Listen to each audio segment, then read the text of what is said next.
నేతృత్వంలో ఎమ్మెల్సీ కల్వకుంట్ల కవిత గారి నేతృత్వంలో అయితే ఇప్పటిదాకా పర్మిషన్ అయితే రాలేదు. అయితే ఇది కూడా ముమ్మాటికి ఒక వంచన చేస్తోంది ప్రభుత్వం, అణచివేసే ప్రయత్నం చేస్తోంది, బీసీల సంఘ నాయకుల్ని అణచివేసే ప్రయత్నం చేస్తున్నట్టు ఆగ్రహం వ్యక్తమవుతుంది. రైట్, ప్రస్తుతం మనతో డిబేట్లో జాయిన్ అయ్యారు తెలంగాణ జాగృతి రాష్ట్ర నాయకులు నవీనాచారి గారు అండ్ డాక్టర్ నలమాస శ్రీకాంత్ గౌడ్ గారు. నమస్తే అండి. రైట్, ముందుగా నవీనాచారి గారు, రేపు సావిత్రిబాయి పులే జయంతిని పురస్కరించుకుని తెలంగాణ జాగృతి కార్యక్రమాన్ని తీసుకుంది. బట్ ఇంతవరకు అయితే పర్మిషన్ రాలేదు, అప్పుడు ఇంకా వెయిట్ చేస్తున్నటువంటి పరిస్థితి. సో అయితే నిజంగా భారతదేశ సామాజిక ముఖ చిత్రం ప్రకారం బీసీలకు ఎటువంటి న్యాయం జరగాలి, ఎందుకు జరగట్లేదు అనేది మనం అవునన్నా కాదన్నా స్వతంత్రం వచ్చినటువంటి ఈ 75 ఏళ్ళ తర్వాత కూడా ఈ రోజుకు కులం ఉన్నదన్నమాట నిజం, కుల వివక్ష ఉన్నదన్నమాట నిజం. ఆ కుల వివక్ష వివిధ రూపాల లోపల మనందరి లోపల ఉన్నది. అది దాన్ని మనము ఓవర్కమ్ చేస్తూ బయటికి రావాలి అన్నది కూడా నిజం. దానికి సంబంధించి రాజ్యాంగాన్ని రచించిన పెద్దలందరూ కూడా తీవ్రమైన మేధోమదనం చేసి ఈ యొక్క సమాజం లోపల నిక్షిప్తమై ఉన్నటువంటి ఈ జాడ్యాన్ని పోగొట్టాలన్న ఉద్దేశంతో ఏవైతే పాలనలో కానీ తర్వాత వనరుల్లో కానీ సమాన అవకాశాలు పొందట్లేదో ఆయా వర్గాలకు సమాన ప్రాతినిధ్యం దక్కాలనే ఉద్దేశంతో రిజర్వేషన్లను తీసుకొచ్చినారు. అయితే స్వతంత్రం వచ్చిన తొలినాళ్ళలో జరిగినటువంటి పని ఏంటంటే మొదటగా ఎస్సీ ఎస్టీలను ఆ యొక్క రాజ్యాంగంలో చేర్చడం జరిగింది, వారికి రిజర్వేషన్లు ఇవ్వడం జరిగింది. ఎందుకంటే ఆ రోజుల్లో పరిస్థితుల లోపల ఎస్సీ ఎస్టీలు చాలా ఎక్కువ తీవ్రమైనటువంటి వివక్షను ఎదుర్కొన్నటువంటి వర్గంగా ఉన్నారు. కాబట్టి దాని అనంతరంగా తర్వాత జరుగుతున్నటువంటి క్రమంలో లెక్కలన్నీ తీసినా కొద్దీ బీసీలు కూడా అంత ఎస్సీ ఎస్టీలు అంత కాకపోయినా వీళ్ళు కూడా ఒక చెప్పుకోదగ్గ స్థాయిలోనే వివక్షకు గురవుతున్నారు అన్నది తర్వాత కాలం లోపల అందరికీ అవగతం అవుతూ వచ్చింది. అయితే దీని మూలాలు ఎక్కడున్నాయన్నది మనం చూస్తే స్వతంత్రానికి పూర్వమే 1881 నుంచి 1931 దాకా బ్రిటిష్ ప్రభుత్వం ఈ దేశం లోపల చేసినటువంటి అన్ని జనాభా లెక్కల లోపల అంటే దాదాపు 5 జనాభా లెక్కలు వాళ్ళు ఏవైతే చేశారో ఆ 5 జనాభా లెక్కల్లో కూడా ఈ కులగణన చేయడం జరిగింది. కాబట్టి వాళ్ళ కులాలను తీసుకొని అక్కడ కొన్ని కులాలు వెనుకబడ్డట్టుగా గుర్తించి కొన్నిటికి ఉపాధి అవకాశాల లోపల కానీ విద్యా అవకాశాల లోపల కానీ వెనుకబడ్డట్టుగా గుర్తించి వాళ్ళు అప్పుడున్న కమ్యూనల్ అవార్డ్స్ ఇవ్వడం స్టార్ట్ చేశారు.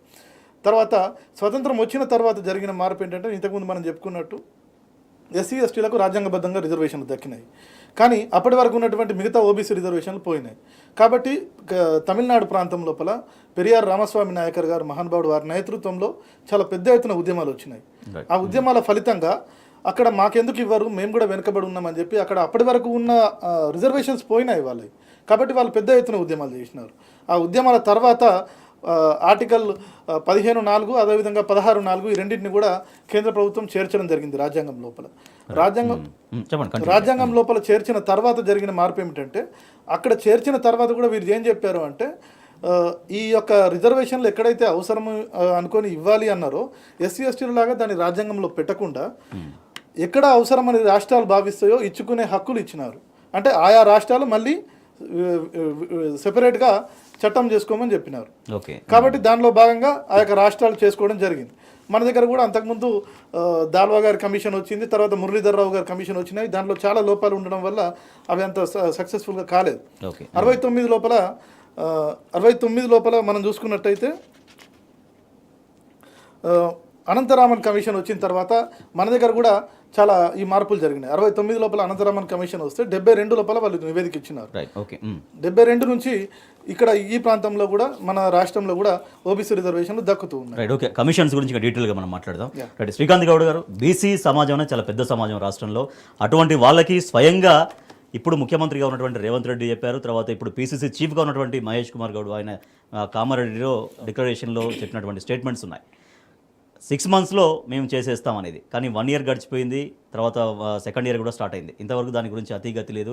సో మీరు చేసే ఫైట్ వల్ల బీసీలకు ఏం జరుగుతుంది అనుకుంటున్నారు రేపు మహాసభ ద్వారా?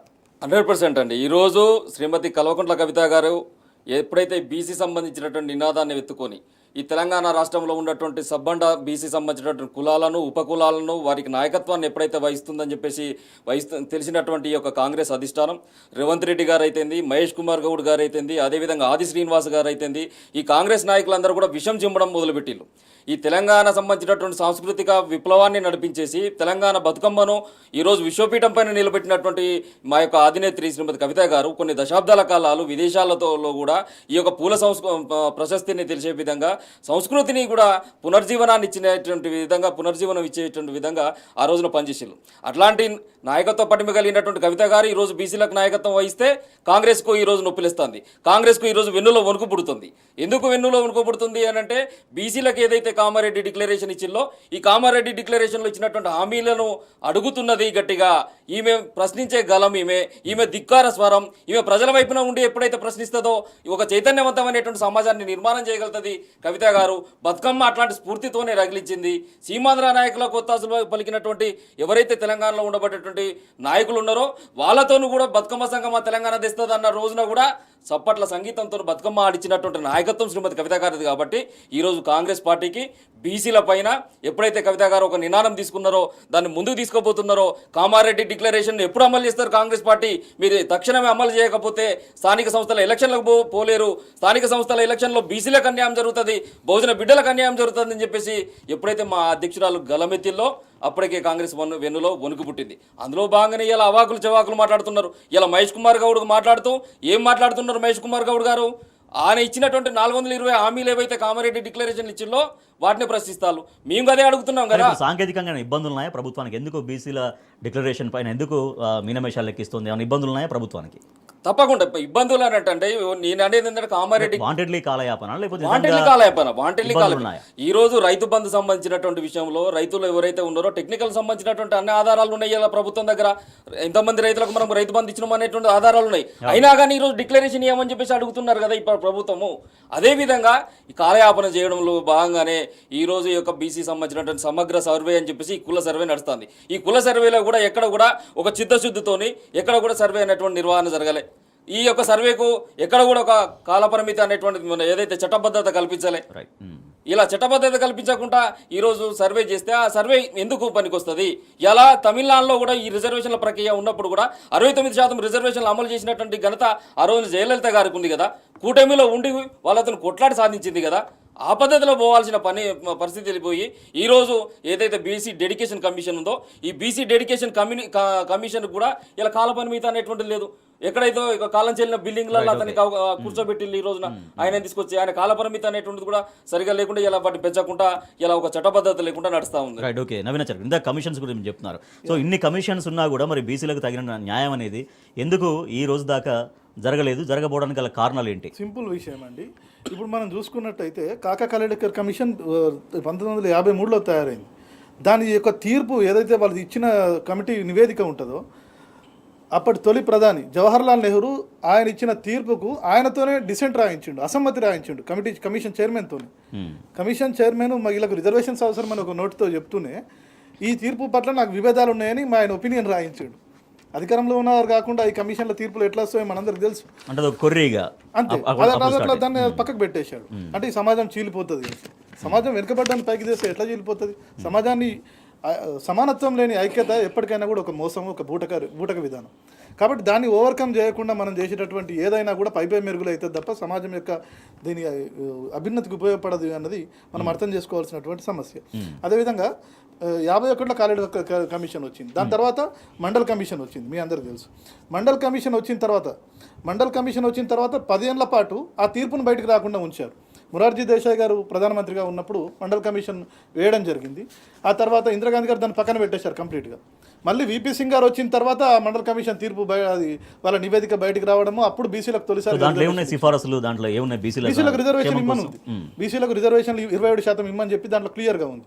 మండల్ కమిషన్ రిజర్వేషన్లు ఎప్పుడైతే అమలు చేయడం మొదలైందో వీపీ సింగ్ గారు మొదలు పెట్టారో అప్పుడు ఈ యొక్క ఇప్పుడు చెప్పుకున్నటువంటి పార్టీలు ఏవైతే ఉన్నాయో భారతీయ జనతా పార్టీ కానీ అదేవిధంగా కాంగ్రెస్ కానీ అన్ని కూడా కుప్పిగంతులు వేసి ఆ రోజు సమాజం విచ్ఛిన్నం అవుతుందని మాట్లాడిన పార్టీలు. అప్పటి వరకు అసలు నిజానికి ఉద్యోగాల లోపల బీసీల పర్సెంటేజ్ 2-3 దాటలేదు.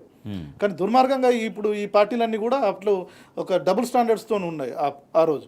తర్వాత వచ్చినటువంటి పరిణామాల నేపథ్యంలో మనం చూసుకున్నట్టయితే ఇప్పుడు మన సోదరులు శ్రీకాంత్ గారికి చెప్పినట్టు ఈ యొక్క కిరణ్ మన ఇప్పుడు రేవంత్ రెడ్డి గారు వేసినటువంటి కమిషన్ ఇదేదైతే ఇప్పుడు డెడికేటెడ్ కమిషన్ వేశారో వాళ్ళకి తెలుసు. యాక్చువల్గా 2020లో అదేవిధంగా 2021లో ఈ 2 సంవత్సరాల లోపల వచ్చినటువంటి గవాయి వర్సెస్ మహారాష్ట్ర ప్రభుత్వం కానీ అదేవిధంగా మహాజన్ వర్సెస్ మధ్యప్రదేశ్ ఈ 2 తీర్పుల లోపల సుప్రీంకోర్టు చాలా స్పష్టంగా చెప్పింది.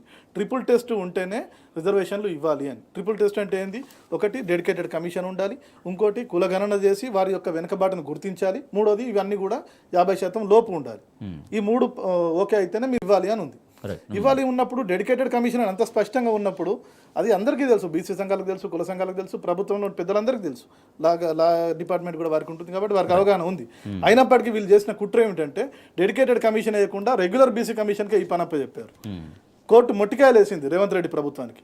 వేస్తే అప్పుడు మళ్ళీ డెడికేటెడ్ కమిషన్ ఏర్పాటు చేసి ఇప్పుడు కులగణనాన్ని ఆదరాబాదరాగా 11 నెలల కాల పరిమితి తీసుకొని టైం వేస్ట్ చేసి ఇప్పుడు మొదలుపెట్టి ఆదరాబాదరాగా పూర్తి చేయాలని ప్రయత్నం చేస్తున్నారు. తర్వాత మీరు చూస్తున్నారు అవన్నీ కూడా సమగ్రంగా జరగకపోవడము, ఫామ్లు కూడా రోడ్ల మీద దొరకడము, అదేవిధంగా అన్ని ఇండ్లకు తిరగకపోవడము, ఎవరికి దోచినట్టు వారు రాసుకోకపోవడము, ఎన్యూమరేటర్ల క్వాలిఫికేషన్ల మీద కూడా చాలా అనుమానాలు ఉన్నాయి. బీసీ సంఘాలు కానీ బీసీ మేధావులు కానీ ఈ ప్రశ్నలన్నీ కూడా లేవనెత్తుతున్నారు. శ్రీకాంత్ గౌడ్ గారు, ఇప్పుడు ప్రభుత్వం చేస్తుంది, మేము బీసీల పట్ల చిత్తశుద్ధిగానే ఉన్నాం, అందుకే కులగణన చేస్తున్నామని. ఇప్పుడు అంటే చెప్పినట్టుగా ముందు రెగ్యులర్ కమిషన్ వేసా, తర్వాత హైకోర్టు నుంచి మళ్ళీ ఒక మొట్టికాయలు పడితే కానీ మళ్ళీ డెడికేటెడ్ కమిషన్ వేయలేదు. అంటే ఇప్పుడు డెడికేటెడ్ కమిషన్ సేకరిస్తున్నటువంటి వివరాలు, డేటా అది యూజ్లెస్సా ఏమనుకుంటున్నారు? దానిలో 100% యూజ్లెస్, కరెక్ట్ పనికి రాదనుకుంటున్నారు. ఎందుకు పనికిరాదు అది? 100% యూజ్లెస్. ఇలా నిజంగా ప్రజల పట్ల బీసీల పట్ల చిత్తశుద్ధి కనుక కాంగ్రెస్ పార్టీకి ఉంటే బీసీ డెడికేషన్ కమిషన్ ఆధ్వర్యంలో ఈ రోజు ఎన్యూమరేటర్లను బట్టేసుకొని ఈ రోజు సర్వే నిర్వహించాల్సినటువంటి అవసరం ఉన్నది. ఈ రోజు ఏదైతే ఇక్కడ ఉన్నటువంటి బీసీ రిజర్వేషన్ల పైన 2013 సంవత్సరంలో స్థానిక సంస్థలకు సంబంధించినటువంటి ఎన్నికలు జరుగుతున్న ఆ క్రమంలో ఏదైతే ఈ యొక్క 33% రిజర్వేషన్లను అమలు చేయాలని చెప్పేసి ఆ రోజున హైకోర్టులో తీర్పు వస్తే దానిపైన కూడా ఇక్కడ ఉన్నటువంటి అగ్రవర్ణాలు కాంగ్రెస్ సంబంధించినటువంటి నాయకత్వం మొత్తం కూడా పోయి కేసులు వేసిళ్ళు. ఇలా కేసులు వేస్తే ఆ కేసులన్నింటినీ తీసే విధంగా కేసీఆర్ గారు గవర్నమెంట్ వచ్చిన తర్వాత బీఆర్ఎస్ యొక్క ప్రభుత్వంలో ఈరోజు ఆ యొక్క రిజర్వేషన్లు అమలు చేయాలని చెప్పేసి ఇలా మళ్ళీ కోర్టు మెట్లు ఎక్కేసి ఇలా ఒక ఆర్డినెన్స్ తీసుకొచ్చి ఒక తీర్మానం తీసుకొచ్చేసి దాన్ని ముందుకు తీసుకుపోయినాం. ఈరోజు నిజంగా కాంగ్రెస్ పార్టీకి చిత్తశుద్ధి ఉంటే నేను అడుగుతున్నా, ఇక్కడ ఉన్నటువంటి బీఆర్ఎస్ పార్టీ కానీ ఇక వీళ్ళందరినీ కూడా అఖిలపక్షంగా తీసుకుపోయి ఢిల్లీలో ధర్నా చేయించు. ఇలా బీఆర్ఎస్ పార్టీ రావడానికి సిద్ధంగా ఉంది కదా, ఇక్కడ ఉన్నటువంటి నాయకత్వం రావడానికి సిద్ధంగా ఉంది కదా, మరి ఎందుకు నీకు అట్లాంటిది లేదు? ఇలా మహేష్ కుమార్ గౌడ్ గారు అడుగుతున్నారు, నేను బీసీ సంబంధించినటువంటి వ్యక్తిగా, నేను టీపీసీసీ సంబంధించినటువంటి అధ్యక్షునిగా అయినా ఇలా బీసీలకు కాంగ్రెస్ పార్టీ ఓవన్ చేస్తుందని చెప్పేసి ఇలా నేను అడుగుతున్నా, ఈ 70 సంవత్సరాల్లో కాంగ్రెస్ పార్టీ ఎంతమంది రాష్ట్ర ముఖ్యమంత్రులను ఎన్నుకున్నది? ఇక్కడ కూడా ఈ రాష్ట్రంలో కూడా బీసీలు ముఖ్యమంత్రి అయ్యేటువంటి పరిస్థితి లేదా తెలంగాణ వచ్చిన తర్వాత? మరి పక్క రాష్ట్రంలో ఉన్నటువంటి అరువు తెచ్చుకున్నటువంటి ముఖ్యమంత్రిని పక్క రాష్ట్రం నుంచి పక్క పార్టీ నుంచి ఎందుకు తీసుకొచ్చుకున్నారు? పక్క పార్టీ నుంచి తీసుకొచ్చుకున్న వ్యక్తిని తీసుకొచ్చి ఒక రెడ్డి సామాజిక వర్గానికి చెందినటువంటి వ్యక్తిని ముఖ్యమంత్రి చేసినటువంటి మీరు ఈ 70 ఏళ్లలో ఎంతమంది బీసీలను ముఖ్యమంత్రి చేసిళ్ళు? మీకు ఎక్కడ చిత్తశుద్ధి ఉంది? ఇది ఇలా నిజంగా మీకు చిత్తశుద్ధి ఉంటే కామారెడ్డి డిక్లరేషన్ అమలు చేయమని. ఇప్పుడు కామారెడ్డి డిక్లరేషన్ చెప్తున్నప్పుడే వాళ్ళకి తెలుసా మేము ఎట్టి పరిస్థితుల్లో ఇది మళ్ళీ కాలయాపన చేస్తాం, ఇది మేము చెప్పినట్టుగా 6 monthsలో మాకు సాధ్యం కాదు అనేది ముందే వాళ్ళకి తెలిసే ఉంటుందా? 100% తెలుసు అండి. ఇలా తెలుసు కాబట్టి పక్క రాష్ట్రంలో ఉన్నటువంటి కర్ణాటక ముఖ్యమంత్రి నుంచి సిద్ధరామయ్య గారిని తీసుకొచ్చేసి ఆ తప్పుడు హామీలు ఇప్పించేళ్ళు. ఆ తప్పుడు హామీలు అక్కడ సక్సెస్ అయినాయి కదా, అదేవిధంగా తెలంగాణలో ఇది ఇక్కడ సక్సెస్ అయ్యింది అని చెప్పేసి అనుకుని ఆ పక్క రాష్ట్ర ముఖ్యమంత్రిని తీసుకొచ్చి ఇక్కడ తప్పుడు హామీలు ఇప్పించేళ్ళు. ఈరోజు బీసీ సంబంధించినటువంటి ఏదైతే ఈ యొక్క డిక్లరేషన్ అయితే ఉందో ఈ డిక్లరేషన్ సంబంధించినటువంటిది 6 నెలల్లో రిజర్వేషన్లు పూర్తి చేసేసి 42% వాటా తెలంగాణలో మేము ఇంప్లిమెంట్ చేస్తాం, ఇంప్లిమెంట్ చేసిన తర్వాతనే స్థానిక సంస్థల ఎలక్షన్లకు పోతామని చెప్పేసి అన్నారు. ఎక్కడ ఇంప్లిమెంట్ చేస్తున్నారు? ఈ రోజు 13 నెలలు గడిచిపోయింది కదా, ఈ 13 నెలల్లో ఎట్లా మీరు తీసుకున్నటువంటి దానికి ఒక విధానపరమైనటువంటి నిర్ణయాలు ఉన్నాయా? ఇలా అదేవిధంగా బీసీ డెడికేషన్ కమిషన్ సంబంధించినటువంటి దాంట్లో కూడా ఇలా బీసీలకు ఏం చెప్పి వీళ్ళు కామారెడ్డి డిక్లరేషన్లో 42% బీసీలకు సివిల్ కన్స్ట్రక్షన్ వర్కులలో బీసీలకి అవకాశం ఇస్తామని చెప్పేసి అన్నావు. బీసీ సంబంధించినటువంటి కాంట్రాక్టర్లు ఎవరైతే ఉన్నారో నీ ప్రభుత్వంలో పనులు చేస్తే వాళ్ళకు బిల్లులే ఇస్తలేవు కదా, నువ్వు బీసీలకు సివిల్ కన్స్ట్రక్షన్లో ఎక్కడ నువ్వు అవకాశం ఇచ్చినావు? అవకాశం ఇస్తే ఎక్కడ అని చెప్పేసి ఈ రోజు మా అధ్యక్షురాలు ఎలక్షన్స్ లో కాకుండా ఇతర రంగాల్లో కూడా ప్రోత్సాహాలు కల్పిస్తామని అది ఇలా నాయి బ్రాహ్మణులకు కానీ వడ్ల కులస్తులకు కానీ కుమ్మరి కులస్తులకు కానీ వీళ్ళందరూ కూడా 90% సబ్సిడీలతోని ఈ రోజు టూల్ కిట్స్ ఇస్తా అని చెప్పేసినటువంటి సర్కార్ ఎవరు? కాంగ్రెస్ సర్కార్ కదా. ఎక్కడ ఇచ్చిళ్ళు ఈ కులస్తులకు అని చెప్పేసి ఈ రోజు మా అధ్యక్షురాలు అడుగుతున్నారు. ఎందుకు మీకు వెన్నులో వణుకుపుడుతుంది? కామారెడ్డి డిక్లరేషన్ అమలు చేయండి, తద్వారా స్థానిక సంస్థల్లో ఎన్నికల్లో బీసీలకు న్యాయం చేయండి అని చెప్పేసి మా అధ్యక్షురాలు అడగగానే ఈరోజు మీకు కోపం వస్తుంది. ఇలా బీసీలకు ఇస్తున్నటువంటి బడ్జెట్ ఎంత అండి? సంవత్సరానికి 20,000 కోట్ల రూపాయలు ఇస్తున్నారు. ఈరోజు బీసీ సంబంధించినటువంటి దానికి ఎంత కేటాయించిళ్ళు? కేవలం 9,000 కోట్లు కేటాయించారు. 20,000 కోట్ల రూపాయలతోని ఈ 1,00,000 కోట్ల రూపాయలు 5 ఏళ్లలో కేటాయిస్తాం బీసీలకు అన్నావు కదా. నీ హామీలన్నీ ఏమైనాయి? కామారెడ్డి డిక్లరేషన్ ఏమైంది? ఎందుకు 20,000 కోట్లు రిలీజ్ చేయలేదు? ఒకవేళ బీసీలకు ఖర్చు పెడితే దానిపైన ఒక శ్వేతపత్రం రిలీజ్ చేయి రేవంత్ రెడ్డి అని చెప్పేసి మా అధ్యక్షురాలు అడుగుతాం. మీకు వెన్నులో వణుకు పుడుతుంది, రైట్, ఓకే. వెన్నులో వణుకు పుడుతుంది. ఏమంటాం? బీసీ సబ్ ప్లాన్ ను కూడా చట్టబద్ధత కల్పించేసి అసెంబ్లీ మొదటి సమావేశంలోనే బీసీ సబ్ ప్లాన్ కి చట్టబద్ధత కల్పించేసి ఈ రోజు 20,000 కోట్ల రూపాయల నిధులు కేటాయిస్తామని చెప్పేసినటువంటి రేవంత్ సర్కార్ ఎన్ని అసెంబ్లీ సమావేశాలు పోయినాయి? 13 నెలల కాలపరిమితి కూడా గడిచిపోయింది కదా. ఎప్పుడు చేస్తామని అడుగుతుంటే ఎందుకు మీ వెన్నులో వణుకు పుడుతుంది?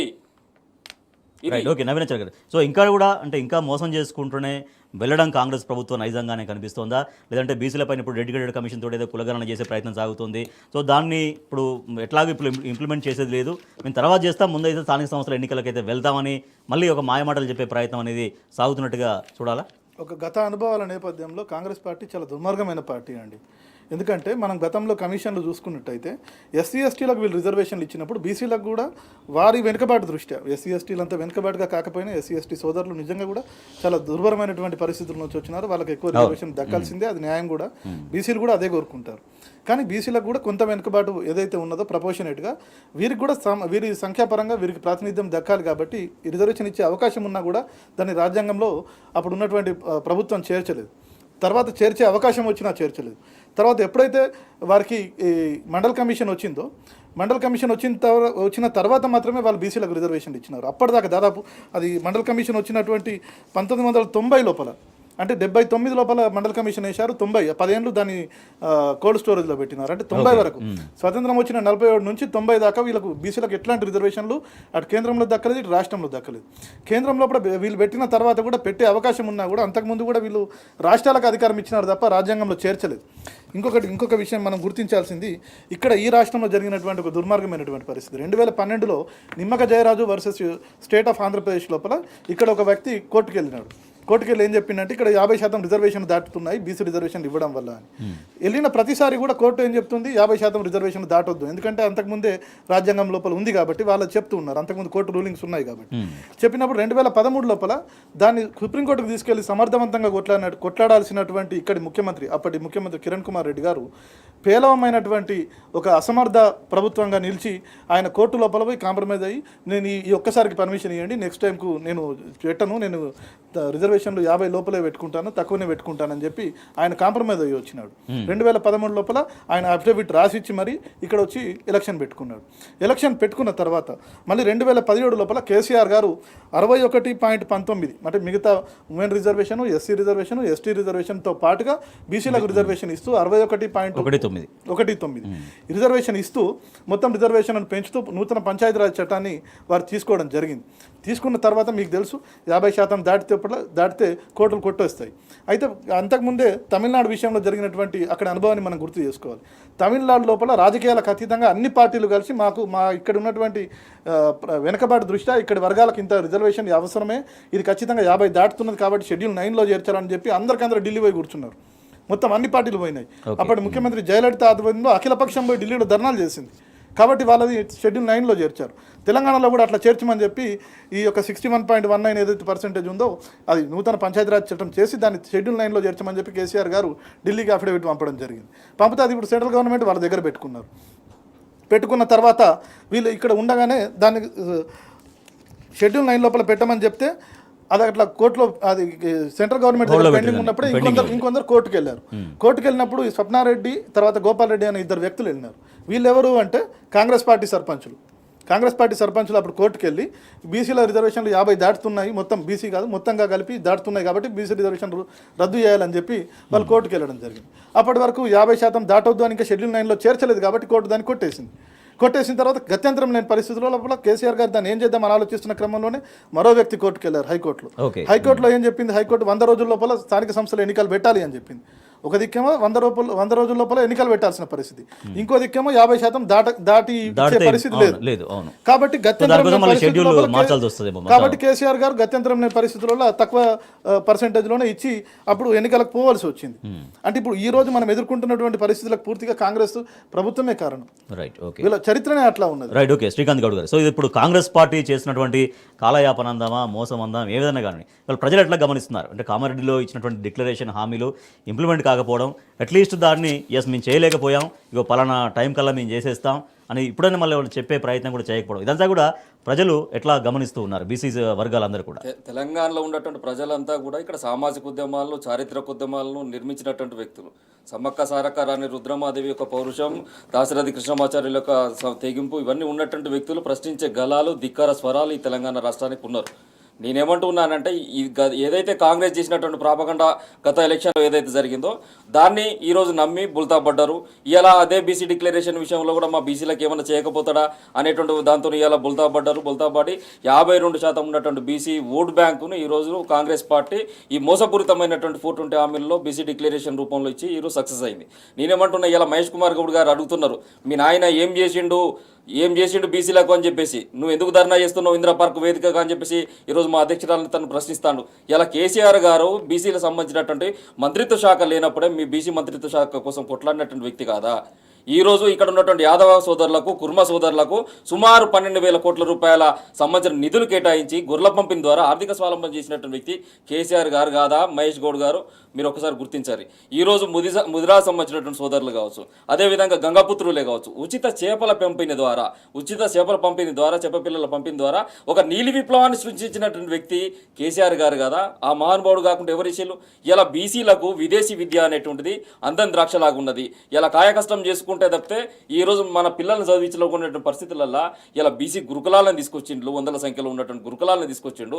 అదేవిధంగా విదేశీ విద్య అనేటువంటిది ఏవో దాని ద్వారా మహాత్మా జ్యోతిబా పూలే సంబంధించినటువంటి ఓవర్షిప్ స్కాలర్షిప్ తీసుకొచ్చేసి బీసీ విద్యార్థులకు ఉన్నత విద్యా ప్రమాణాలు పెంచి వాళ్ళను విదేశీ సంబంధించిన విద్యను అందించినటువంటి వ్యక్తి ఇలా కేసీఆర్ గారు కదా.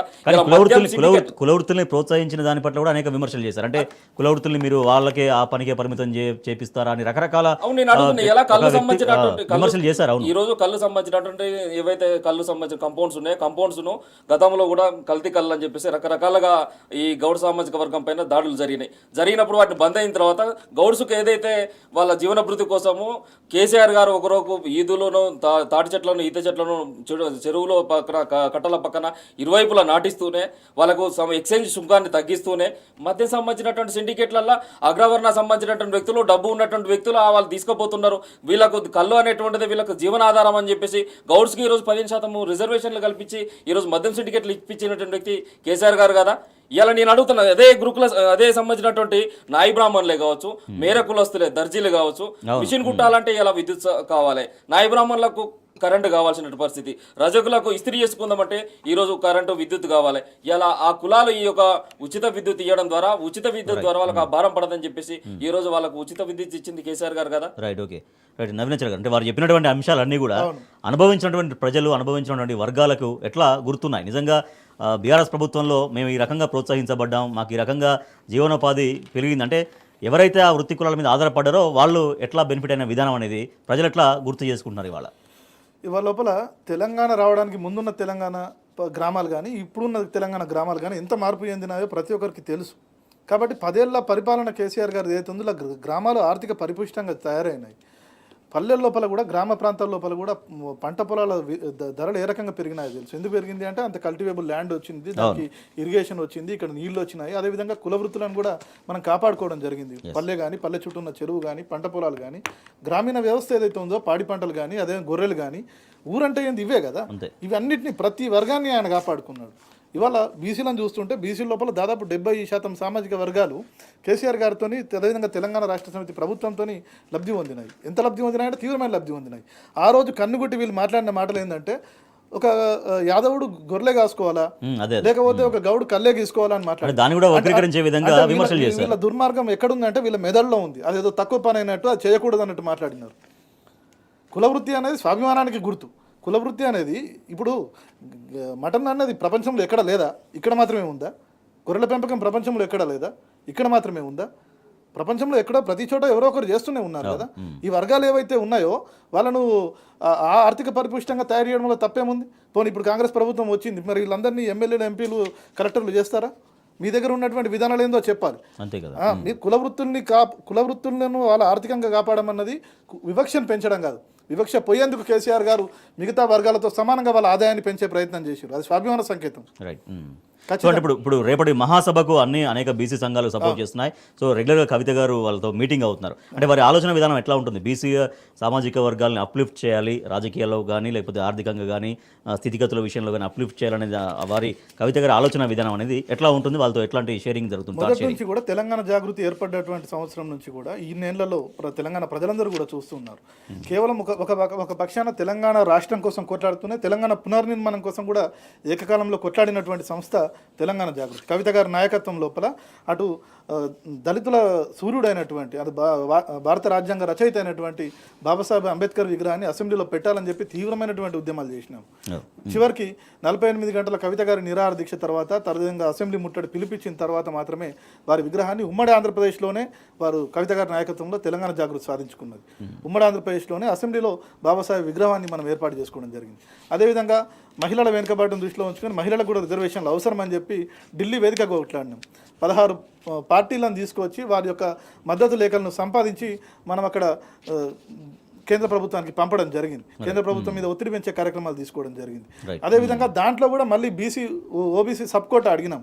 ఓబీసీ ఐడియా అన్నది మాకు ఇవాళ కొత్తగా వచ్చింది కాదు. మొదటి నుంచి కూడా right from the beginning of the emancipation of the organisation మేము చేస్తూనే వచ్చినాం. ఓకే. శ్రీకాంత్ గౌడ్ గారు, అంటే బీసీల స్థితిగతుల పట్ల వారి అవకాశాల పట్ల కవిత గారికి ఉండేటువంటి ప్రత్యేక అవగాహన, వారు సాగించేటువంటి నిత్యం చేసే సమాలోచనలు ఇవన్నీ కూడా ఏం రిఫ్లెక్ట్ చేస్తూ ఉంటాయి? డెఫినెట్లీ అండి. మా అధ్యక్షురాలు ఏంటంటే ఏ ఒక్క అంశాన్ని వెతుకున్నా దాన్ని ఒక ఉక్కు సంకల్పంతో పట్టుకుంటారు. మొదటి నుంచి కూడా సూక్ష్మంగా దాంట్లో సబ్జెక్ట్ను చూడడము, దీర్ఘకాలికంగా ఆ యొక్క ప్రణాళికలను రూపకల్పన చేసుకోవడం, దీర్ఘకాలిక ప్రణాళికలతో దాన్ని ముందు తీసుకుపోయేటువంటి సబ్జెక్ట్. ఇలా బీసీ సంబంధించినటువంటిది ఏదైతే రిజర్వేషన్లు అనేటువంటిది ఈయాటికి వచ్చేటువంటివి కావు. ఈరోజు ఏదైతే షెడ్యూల్ 9లో ఈ యొక్క దాన్ని చేర్చడం ద్వారా శాశ్వత పరిష్కారం అనేటువంటిది వస్తుంది అనేటువంటిది జగబెరిన సత్యం. దాని పరంగా మనం కృషి చేయాలి, దాని పరంగా మనం కొట్లాడాలి. అవసరమైతే ఇక్కడ ఉన్నటువంటి కాంగ్రెస్ సర్కారు మీకు నిజంగా బీసీల పైన చిత్తశుద్ధి కనుక ఉన్నట్లయితే ఒక అఖిల పక్షాన్ని ఏర్పాటు చేయండి, ధర్నా చేద్దాం, జంతర్ మంతర్ దగ్గర ధర్నా చేద్దాం. రాహుల్ గాంధీ గారిని లేకుండా మిగతా అన్ని దేశంలో ఉన్నటువంటి అన్ని పార్టీలను మమేకం చేసుకుని రిజర్వేషన్ ఫలాలను బీసీలకు అందించే విధంగా చేద్దాం. దేనికైనా మేము రెడీ అంటున్నాము, మేము వెల్కమ్ చేస్తున్నాము. మిమ్మల్ని తెలంగాణ సంబంధించిన సమాజానికి మీ తప్పుడు హామీలు ఏవైతే ఇచ్చిందో ఈ తమ్ముడు ఆపిన పేరు మేము ప్రశ్నిస్తామని చెప్పేసి అనగానే ఈ రోజు నెత్తి నోరు మొత్తుకునేటువంటి పరిస్థితిలో ఉండదు. ఇంతవరకు ఇంకా మీ అంటే రేపటి నిర్వహించే సభకి పర్మిషన్ రాలేదు. మార్నింగ్ నుంచి ట్రై చేస్తున్న పర్మిషన్ కోసం, కానీ పర్మిషన్ రాలేదు. మరి ఎట్లా? ఈ రాష్ట్రంలో 52% బీసీల సంబంధించిన ఓటు బ్యాంకు ద్వారా అధికారంలోకి వచ్చినటువంటి కాంగ్రెస్ పార్టీ బీసీల సభని అడ్డుకుంటే ఒక బీసీ వ్యతిరేక ప్రభుత్వం అవుతుంది. కాబట్టి బీసీల ఆ సభను ఎట్లా నిర్వహించుకోవాలో తెలుసు. గాంధీ మార్గంలో ప్రజాస్వామ్యబద్ధంగా మా అధ్యక్షురాల యొక్క నేతృత్వంలో వారి నాయకత్వం పటిమేందో అనేది కూడా ఈ కాంగ్రెస్ ప్రభుత్వానికి రేపు చూపెడతాం మేము. ఓకే. ఒకవేళ మహేష్ కుమార్ గౌడ్ గారికి ధైర్యం ఉంటే, కాంగ్రెస్ ప్రభుత్వానికి ధైర్యం ఉంటే, మీకు చేతనైతే మాకు సభ పెట్టుకునే పర్మిషన్ ఇవ్వండి. ఎట్ ద సేమ్ టైం మేము చెప్పిన దానికన్నా మంచిగా మీరు ఏదైతే ప్రామిస్ చేసారో అది నిరూపించుకొని మమ్మల్ని తప్పని చెప్పండి. మేము ఏదైతే అడుగుతున్నామో అది మీరు హామీ ఇచ్చిందా కాదా? కామారెడ్డి డిక్లరేషన్లో మీరు చెప్పిందా కాదా?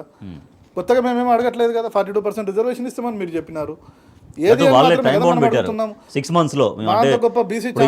అధికారంలోకి వస్తే చేయడం వేరు, చేస్తామని చెప్పడం వేరు. 6 నెలలు వాళ్ళు తమకు తాముగా టైం లిమిట్ పెట్టుకున్నారు. 6 నెలల్లో కంప్లీట్ చేస్తామని చెప్పినారు. ఇవాళ అవన్నీ కూడా బీసీ సమాజం అడుగుతుంది కదా. మేమే ఛాంపియన్లమని చెప్పుకున్న వాళ్ళు మేము సభ పెట్టుకుంటే ప్రజలు మమ్మల్ని తప్పంటారా, మిమ్మల్ని తప్పంటారా? మేము అడుగుతున్నది న్యాయమైంది కాబట్టే కదా. మీరు ఇవాళ మొహం చాటుకోవడానికి మమ్మల్ని దాచిపెడుతున్నారు, మా ఆర్గనైజేషన్ ఈ యొక్క కార్యక్రమాన్ని కప్పి పెడుతున్నారు అనేది మా ప్రశ్న. నిజంగా మీకు ధైర్యం ఉంటే ప్రజలకు సమాధానం చెప్పండి, మాకు చెప్పడం కాదు కదా. ఇవాళ మహేష్ కుమార్ గారు మమ్మల్ని తిట్టే బదులు ప్రజలకు చెప్పుకోవచ్చు కదా మీరేం చేసినారో. ఇవాళ ఎంబీసీ కార్పొరేషన్ ఏర్పాటు చేసింది ఎవరు? కేసీఆర్ గారు. సహకార సంస్థల లోపల, సహకార సంఘాల లోపల రిజర్వేషన్లు ఇచ్చింది ఎవరు? కేసీఆర్ గారు. ఆత్మగౌరవ భవనాలు ఇచ్చింది ఎవరు? కేసీఆర్ గారు. ఇన్ని కులాలను ఆర్థిక పరిపుష్టంగా తయారు చేసింది ఎవరు? కేసీఆర్ గారు. మీరు వచ్చినాక ఏం చేసినారు? మీరు చెప్పిందే కదా మేము అమలు చేయమంటున్నది. మీరు 10 చెప్పారు, 10లో కనీసం 2 3 చేశారా? అది కూడా లేదు కదా. ఇవాళ బీసీలో ప్రశ్న అడుగుతుంటే మహేష్ గౌడ్ గారిని ముందు పెట్టి తిట్టించడం తప్ప ఇంకా మీ వర్క్లో మీ పనిలో చూపెట్టండి మీ చిత్తశుద్ధి అని మేము అడుగుతున్నాం. రైట్ శ్రీకాంత్ గౌడ్ గారు కన్వెన్షన్ హాల్స్ ఇస్తామని చెప్పేసి అన్నారు, ప్రెస్ క్లబ్లు కట్టిస్తామని చెప్పేసి అన్నారు, ప్రతి ఒక్క దగ్గర క్యాంటీన్లు కట్టిస్తామన్నారు బీసీలకు. కన్వెన్షన్ హాల్ ఎక్కడ అని అడుగుతున్నాం, క్యాంటీన్లు ఎక్కడ అడుగుతున్నాం, జయశంకర్ సంబంధించినటువంటి ఐక్యతా భవనాలు కడతాం 50 కోట్ల రూపాయలతో అని చెప్పేసి అన్నాం. ఈ ఎక్కడ ప్రశ్నకు నిజమే. అంటే మీరు అన్నట్టు బీసీ డిక్లరేషన్ అంటే కేవలం స్థానిక సంస్థల్లో 42% కాకుండా ఇవన్నీ ఉన్నాయి. సో నిజంగా సరే ఎన్నికలతో ఏమైనా ఇష్యూస్ ఉంటే అదొకటి కొంచెం డిలే అయినా కూడా మిగిలినవన్నీ స్టార్ట్ కావాలి కదా. ఇప్పుడు మిగిలిన ఎలక్షన్ లో 42% అది మినహాయించి మిగిలిన స్టార్ట్ చేస్తూ ఉండాలి. మీరు అది కూడా చేయలేదు. ప్రభుత్వానికి మందికి పుట్టిన పిల్లలను మా పిల్ల అని చెప్పేసి ముద్దాడడం మొదటి నుంచి అలవాటు అయిపోయింది ప్రభుత్వానికి. ఈ రోజు కేసీఆర్ గారు నోటిఫికేషన్ రిలీజ్ చేస్తే ఆ రిలీజ్ చేసినటువంటి వాటికి నియామక పత్రాలు ఇచ్చేసి మేమే ఇచ్చినామని చెప్పి మేమే ఇచ్చినాం. ఈ రోజు ఇంకొక మాట, ఏదైతే టీఎస్పీపీఎస్సీ ద్వారా సంబంధించినటువంటి ఏదైతే గ్రూప్ 1 సంబంధించిన దాంట్లో కూడా ఇలా బీసీ రిజర్వేషన్లు తుంగలో దొక్కిళ్ళు, ఇలా బడు బలైన వర్గాలకు సంబంధించిన బిడ్డలకు రిజర్వేషన్ల ద్వారా ఆ పోస్టులు కాకుండా చేసినటువంటి పార్టీ ఎవరు? మీ పార్టీ కదా. ఇలా అటుగా ఏదైతే ఆ జీవో నెంబర్ 29 రద్దు చేయమని చెప్పేసి అశోక్ నగర్లో మేము పోయి అందరూ ధర్నాలు చేస్తే ఎందుకు రద్దు చేయలేకపోయింది? ఈ రోజు ఆలోచన చేయండి. ఇవన్నీ బీసీ వ్యతిరేక ప్రభుత్వము ఈ రోజు ఈ రాష్ట్రాన్ని పరిపాలిస్తుంది. కాబట్టి దయచేసి బీసీ సంబంధించినట్టు ప్రజానీకం, బీసీ విద్యార్థులు, మేధావులు అందరూ కూడా ఆలోచన చేయాలి. రేపు రోజున జరగబోయేటువంటి బీసీ మహాసభ, తెలంగాణ జాగృతి, శ్రీమతి కవిత గారి యొక్క ఆధ్వర్యంలో జరగబోయేటువంటి సభను ప్రజలందరూ కూడా దిగ్విజయం చేయాలని చెప్పేసి ఈ సందర్భంగా ఈ సభ ద్వారా రేపు అదొక ఆరంభం అయితే కనుక ఇంకా రాబోయే రోజుల్లో ఇంకా ఎట్లా దీన్ని ముమ్మరం చేసే అవకాశం గ్రామాన కూడా బీసీ సంబంధించినటువంటి జెండా గద్దలు ఏర్పాటు చేయబోతున్నాము. గ్రామాన బీసీ సంబంధించినటువంటి ఒక విప్లవాత్మకమైనటువంటి మార్పులు చూస్తారు. ఒక సర్వాయి పాపన్న యొక్క వారసత్వాన్ని ముందుకు తీసుకుపోయే విధంగా, బీసీ సంబంధించినటువంటి వారసత్వాన్ని ముందుకు తీసుకుపోయే విధంగా ఖచ్చితంగా శ్రీమతి కవిత గారు ఒక బ్రహ్మాండమైనటువంటి ఎజెండాతో ముందుకు పోతున్నారు. అందుకే చెప్పినగా సూక్ష్మంగా ప్రతి అంశాన్ని పరిశీలిస్తారు. దీర్ఘకాలిక ప్రణాళికలు అనేటువంటి కవిత గారి దగ్గర ఉంటాయి. ఇది ఇక్కడితో ఆగిపోయేది కాదు, ఇది ఆరంభం మాత్రమే. ఈ ఆరంభం ఎట్లుంటుందో రేపు రోజు చూపబడుతుంది. Right, okay. నవీనాచార్య గారు, అంటే రాబోయే రోజుల్లో అన్ని బీసీ సంఘాలలో ఉన్నటువంటి ముఖ్యమైన వర్గాలని కలుపుకుపోయే ప్రయత్నం, అంటే రేపు మహాసభ అనేది ఒక స్టార్టింగ్ అయితే కనుక ఇంకా ఇటువంటివి ఖచ్చితంగా కాంగ్రెస్ ప్రభుత్వం ఇచ్చిన హామీ అమలు చేసేంత దాకా ఎట్లా కవిత గారి ఆలోచన వ్యూహం ఎట్లా ఉంది? సోదరుడు శ్రీకాంత్ చెప్పినట్లు ఇంకా ముమ్మరంగా కార్యక్రమాలు తీసుకోబోతా ఉన్నాం. గ్రామస్థాయి వరకు కూడా, గ్రామస్థాయి నుంచి కూడా సమాంతరంగా తెలంగాణ జాగృతి ఒక ఉద్యమ నిర్మాణం చేయబోతా ఉన్నది. ఎందుకంటే బీసీలకు ఈ యొక్క అవకాశాలు ఏవైతే ఉన్నాయో, రావాల్సిన అవకాశాలు ఏవైతే ఉన్నాయో వచ్చే వరకు కూడా మనం కొట్లాడతాం. ఇంకో విషయం ఏమిటంటే అంబేద్కర్ గారు ఎప్పుడైతే ఎస్సీ ఎస్టీల అభ్యున్నతి కోసం కొట్లాడినారో అనేక మంది ఓసీలు కూడా వారికి ఇది న్యాయమైన డిమాండ్ అని చెప్పి వారికి మద్దతు తెలిపినారు. అదేవిధంగా మండల కమిషన్ వచ్చినప్పుడు విపి సింగ్ గారు, వారు స్వతహాగా ఓసీ, వారు కూడా మద్దతు తెలిపి ఈ యొక్క దీన్ని అమలు చేసిందే పెద్ద ఆయన విపి సింగ్ గారు. ఇక్కడ డిమాండ్లో న్యాయం ఉందా లేదా అన్నదే చూడాలి తప్ప మనం ఏ వర్గానికి చెందుతాము అన్నది తర్వాత సంగతి. న్యాయము, అన్యాయము, సత్యము, అసత్యము, ధర్మము, అధర్మం అన్నది ఎప్పటికీ ఉంటుంది.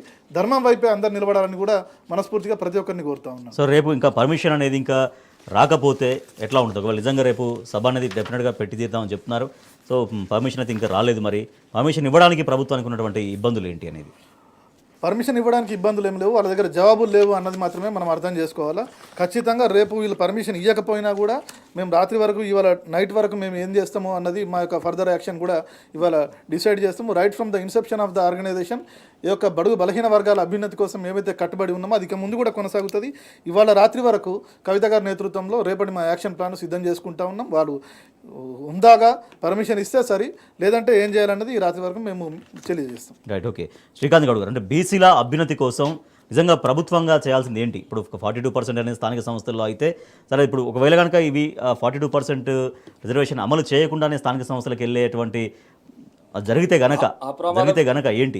ఆ ప్రమాదమే జరిగి పొంచి ఉన్నది, ఆ ప్రమాదమే పొంచి ఉన్నది అని చెప్పేసి మా భయం కూడా. ఎందుకంటే ఈ కాంగ్రెస్ పార్టీకి ఈ మోసం చేయడం అంటే వెండతో పెట్టినటువంటి విద్య.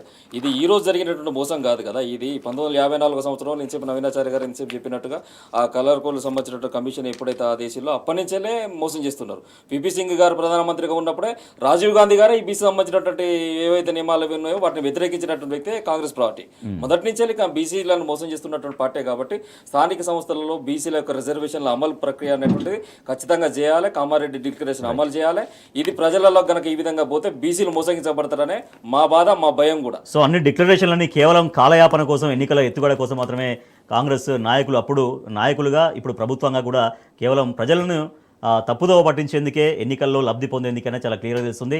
కామారెడ్డి బీసీ డిక్లరేషన్లో ఇప్పుడు పీసీసీ చీఫ్ అయినటువంటి మహేష్ కుమార్ గౌడ్ అండ్ ఇప్పుడు ముఖ్యమంత్రి అయినటువంటి రేవంత్ రెడ్డి అప్పుడు డిక్లరేషన్లో ఏం మాట్లాడారో ఒకసారి చూద్దాం.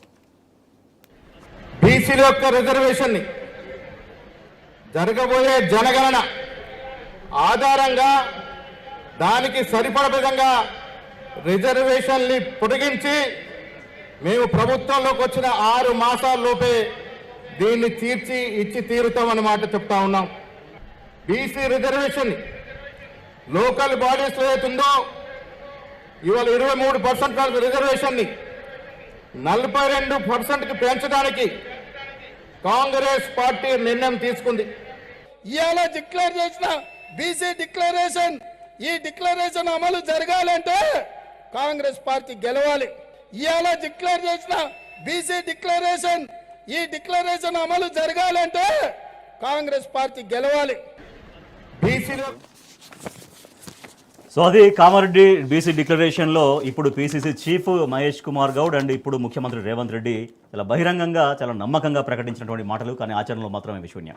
రైట్, నవీనాచారి గారు చివరిగా ఒక్కొక్క మాటగా, సో అన్ని డిక్లరేషన్లు, అటు యూత్ డిక్లరేషన్, ఇటు రైతు డిక్లరేషన్, ఇటు బీసీ డిక్లరేషన్ అన్నదంటే ఇక అది అటకెక్కించినట్టే అనేది మరోసారి నిరూపించుకోబడింది అనేది చాలా బహిరంగంగా చెప్పినటువంటి చర్చ. డిక్లరేషన్ అంటేనే కాంగ్రెస్ పార్టీ ఉద్దేశంలో డైవర్షన్ అన్నట్టు. అంటే మెయిన్ స్ట్రీమ్ ఏదైతే బలమైన వర్గాలు ఉన్నాయో వారికి డిక్లరేషన్ అని చెప్పాలి, దాన్ని కప్పిపుచ్చాలి, దాన్ని మళ్ళీ ఒక కోల్డ్ స్టోరేజ్లో పెట్టి పక్కన పెట్టాలి, ఇంకేదో విషయం తీసుకొచ్చి డైవర్షన్ చేయాలి.